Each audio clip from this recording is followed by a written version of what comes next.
আসসালামু আলাইকুম, সবাই কেমন আছেন? আমিও আপনাদের মতো ইউটিউব ফেসবুকে সাকিব বুবলির খবর শুনতে শুনতে লাইভে চলে আসলাম।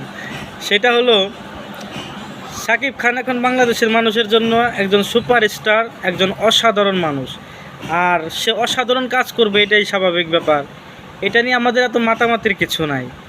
এমনও হতে পারে যে অপু বিশ্বাসের সাথে সাকিব খানের যা হয়েছে, সেটাই আবার রিটার্ন বুবলির সাথেও করেছে।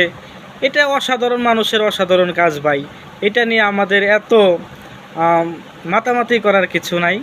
তো আমিও আপনাদের মতো মুখ হয়ে আছি কখন আসল খবরটা আমরা পাবো। সেটা শুনে আমরা নিজেদেরকে ধন্য মনে করতে চাই অনেকেই। তো সবাই ভালো থাকবেন। খুব শীঘ্রই হয়তো আপনারা এই নিউজটার একটা সমাধান পাবেন যে সঠিক খবর কোনটা। হয়তো আপনাদের মনে যা বলছে সেটাও হতে পারে। সবাই ভালো থাকবে।